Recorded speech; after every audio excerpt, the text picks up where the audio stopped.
علی بھائی پہلا سوال یہ ہے کہ جب دین کی خدمت کرنی ہوتی ہے، دین کا کام کرنا ہوتا ہے، تو گنجائشیں نکلتی رہتی ہیں کوئی نہ کوئی. جی ہاں جی. کچھ لوگ وہاں گنجائش نکال لیتے ہیں کہ خواتین کو بھی انٹرویو دے دیں. چلے اگر ساتھ بیٹھ کے نہ دیں تو آن لائن دے دیں. پہلے ایسا تھا کہ آن لائن تھا، پھر آہستہ آہستہ وہ ساتھ بھی بیٹھ کے. تو آپ ایسی صورت کو کیوں نہیں نکالتے؟ ہمارے مشترکہ دوست ہیں آپ کے پاس، جب انٹرویو کے لیے آتے ہیں وہ کو ہوسٹ کرتے ہیں کسی فیمیل کے ساتھ، تو آپ فیمیل کو الاؤ نہیں کرتے. ہاں جی، اس کی ریزن یہ ہے کہ اسلام میں جو سیکس ڈسپلن ہے نا، یہ بہت سخت ہے. اس حوالے سے صحابہ کرام علیہم رضوان کی مبارک زندگیوں میں آپ کو کوئی ایسی چیز نہیں ملے گی. رسول اللہ صلی اللہ علیہ وآلہ وسلم کی شخصیت ایک یونیک پرسنالٹی تھی. وہ امت کے باپ بھی تھے. النبی اولیٰ بالمؤمنین من انفسہم وازواجہ امہاتہم. نبی مومنین کی جانوں سے بڑھ کر ان پر حق رکھتے ہیں، اور نبی کی بیویاں امت کی مائیں ہیں. تو ان کا تو ہمارا ایک باپ اور اولاد والا رشتہ ہے روحانی اعتبار سے. پھر نبی صلی اللہ علیہ وآلہ وسلم کے پاس جو نالج تھا، اللہ تعالیٰ کی وحی کی تائید حاصل تھی، وہ انہی کا خاصہ تھا. لیکن نبی صلی اللہ علیہ وآلہ وسلم کی وفات کے بعد امہات المومنین نے آپ صلی اللہ علیہ وآلہ وسلم کی آئلی زندگی کو ٹرانسفر کیا، تو وہ بھی پردے کے اندر. یعنی سیدہ عائشہ ماں ہونے کے باوجود قرآن کے حکم کے تحت ان کا پردہ ہے امتیوں سے. حتیٰ کہ سورۃ الاحزاب میں آیا کہ آپ نے پردے میں جو لین دین کرنا ہے، اس میں اپنی آواز بھی ایسی نہیں ہونی چاہیے کہ کسی کے دل میں کوئی روگ ہے تو وہ غلط طرف غلط انٹینشن کے ساتھ جائے. ظاہر ہے کہ وہ ایک سیکس تو بڑا پوٹنٹ جذبہ ہے، آپ کو پتہ ہے. تو یہ تو ایک آنرری رشتہ ہے نا، تو یہاں تو چانسز ہیں کہ کوئی ڈیویٹ کر جائے. تو اس اعتبار سے سیدہ عائشہ سلام اللہ علیہا سے لوگ مسائل پوچھتے تھے، لیکن پردے میں بیٹھ کے. ٹھیک ہے. اور وہ ماں کی حیثیت سے وہ بات ہی یہاں سے سٹارٹ کرتے تھے، اماں جان یہ بتائیے، اماں جان یہ بتائیے. یعنی آپ سے جو عمر میں بڑے تھے وہ بھی آپ کو اماں جان کہہ کے پکارتے تھے. اس کے بعد یہ کوئی لیگیسی چلی نہیں آگے کہ تابعین نے کوئی درس لیے ہوں صحابیہ عورتوں سے یا تابعہ عورتوں سے، تبع تابعین نے درس لیے ہوں. اس لیے میں تو ڈاکٹر فرحت ہاشمی ایک بہت بڑی آج کے دور کی اسکالر ہیں، اور قرآن کے حوالے سے ان کی بہت بڑی خدمت ہے. تو میں تو اسٹوڈنٹس کو کبھی یہ ریکمینڈ نہیں کرتا، میل اسٹوڈنٹس کو، کہ وہ ان کے درس سنیں، کیونکہ ان کے جو بولنے کا انداز ہے نا، اس طرح کے انداز کے ساتھ آپ مرد کے ساتھ گفتگو نہیں کر سکتے. یعنی جسے ایک تھوڑا لچھے دار انداز، یہ میں ان کے لیے نہیں استعمال کر رہا، میں ذرا آسان اردو میں سمجھانا چاہ رہا ہوں. عورتوں کے لیے ان سے بیسٹ کوئی ٹیچر نہیں ہے، اور انہوں نے ریولوشن برپا کی ہے. میں اکثر کہتا ہوں کہ مولانا مودودی رحمہ اللہ کی 2 زندہ کرامتیں ہیں ان کے جانے کے بعد. ایک ڈاکٹر اسرار صاحب رحمہ اللہ تعالی جو اپنی ویڈیوز میں ابھی بھی زندہ ہیں، اور دوسری فرحت ہاشمی. تو یہ یعنی 2 لوگوں نے قرآن کے حوالے سے وہ کام کیا جو صدیوں میں کسی نے نہیں کیا. اور نہ صرف قرآن کے حوالے سے کام کیا، بلکہ ایسے اسٹوڈنٹ پروڈیوس کیے کہ جنہوں نے قرآن کی آواز دنیا کے ہر کونے تک پہنچائی، اور ان کے اندر وہ پیشن پیدا ہو گیا کہ ہم نے اب اس دعوت کو لے کے چلنا ہے. تو یہ جو آج کل علماء کا یہ والا سلسلہ شروع ہوا ہے نا جی، کہ جس میں یہ عورتوں کے ساتھ اس طریقے سے انٹریکشن کرتے ہیں، یہ انتہائی خطرناک ہے. اور میں یہ سمجھتا ہوں کہ یہ شیطان کا ایک بہت بڑا وار ہے علماء کو میلائن کرنے کے لیے. یہ آہستہ آہستہ وہ داخل ہوتا ہے نا. اب دیکھیں جامعہ ترمذی میں حدیث ہے، اور سنن نسائی الکبریٰ کے اندر موجود ہے. نبی علیہ السلام نے فرمایا کہ جہاں 2 اجنبی مرد و عورت ہوتے ہیں، تیسرا ان میں شیطان ہوتا ہے.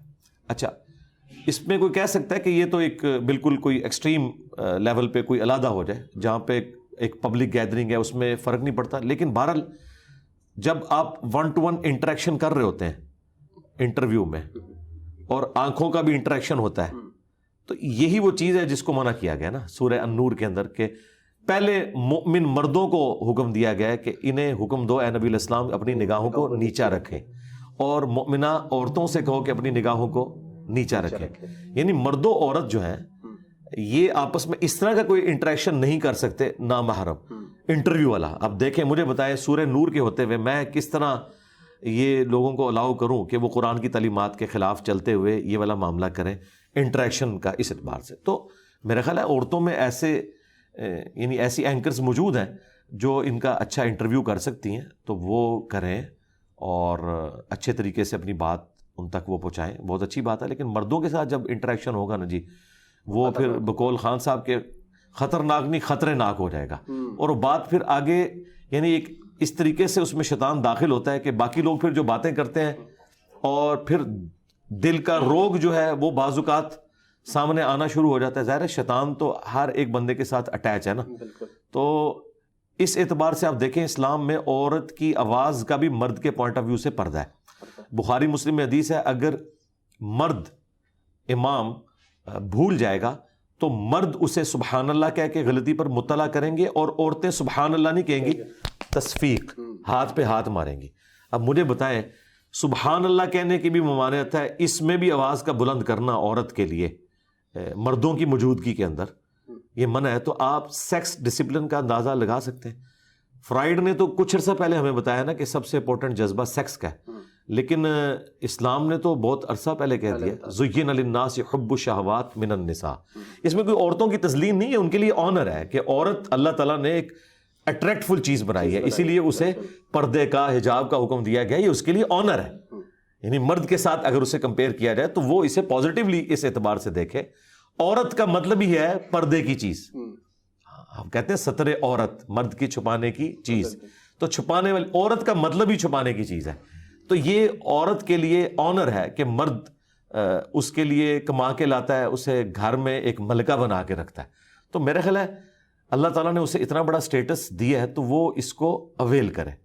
تو یہ سیکس کے پوائنٹ آف ویو سے میں سمجھتا ہوں جو اسلام کا ڈسپلن ہے نا, واقعی سیکس اتنا امپورٹنٹ جذبہ ہے کہ یہ ڈسپلن ایسا ہی ہونا چاہیے تھا. میں اکثر اپنے بھائیوں سے کہتا ہوں مجھے اسلام کی دو چیزیں بڑی پسند ہیں. ایک عقیدہ توحید, توحید ایسی ہونی چاہیے تھی کہ اللہ کے سوا کوئی نہیں, ہاں نہ وہ اللہ کا کوئی قریبی ہے نہ کوئی دور کا, بس اللہ اللہ ہی ہے, تاکہ آپ گاڈ اورینٹڈ ہوں اور اللہ کے سوا ہر ایک کا ڈر آپ کے دل سے نکل جائے. اور دوسری چیز سیکس ڈسپلن, یہ اتنا غیر معمولی جذبہ ہے مرد و عورت کا کہ اس میں شیطان داخل ہو سکتا ہے. بڑے بڑے بنی اسرائیل کے عبادت گزاروں کو شیطان نے ورگلا دیا, اور سب سے بڑھ کر میں جب سورہ یوسف پڑھتا ہوں تو کانپ اٹھتا ہوں کہ اللہ تعالیٰ فرما رہا ہے کہ اس عورت نے یوسف کا قصد کیا اور یوسف بھی کر لیتا اگر اپنے رب کی برہان نہ دیکھتا. اندازہ کریں یوسف اس عورت کا قصد کرتا جو اس کی ماں تھی, منہ بولی ماں تو تھی. مجھے بتائیں جس عورت نے کسی بچے کو پالا ہوتا ہے چھوٹی عمر سے, وہ بچہ اسے ماں کی نظر سے ہی دیکھتا ہے. بالکل. لیکن اللہ تعالیٰ فرما رہا ہے یہ اتنا غیر معمولی جذبہ ہے کہ وہ یوسف بھی قصد کر لیتا اگر اپنے رب کی برہان نہ دیکھتا. اور پھر اللہ تعالیٰ فرمایا وہ ہمارے مخلص بندوں میں سے, یعنی چوزن پیپل تھے. ایک ہے مخلص, اخلاص شو کرنے والا, وہ مخلص تھے. تو وہ تو مخلص تھے, باقی تو مخلص نہیں ہے. اس لیے اس اعتبار سے انسان کو بہت احتیاط کرنی چاہیے. اور میں اس معاملے میں اپنی اس پلیٹ فارم کے اعتبار سے 3 چیزیں میں نے بالکل بین کی ہوئی ہیں.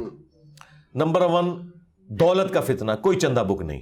ٹھیک ہے. نمبر 2 شہرت کا فتنہ, کوئی میں کسی ٹور پہ نہیں جاتا, کسی یونیورسٹی میں لیکچر نہیں دیتا کہ میرا اس طرح کا انٹریکشن ہو کہ کوئی اندر اس قسم کا بڑا پن پیدا ہو. بھائی جس نے دیکھنا ویڈیوز میں دیکھے, اتنی اچھی آپ بھی ریکارڈنگ کر رہے ہیں, لوگ گھروں تک بات پہنچ رہی ہے. اور تیسرا جو ہے نا وہ عورت کا فتنہ, یہ فتنہ پنجابی والا نہیں عربی والا, یعنی آزمائش. اور اگر آپ ان 3 فتنوں سے بچ جائیں, زمین و آسمان کے سارے شیاطین مل کے آپ کو ڈی ٹریک نہیں کر سکتے. یہ میرا دعویٰ ہے الحمدللہ.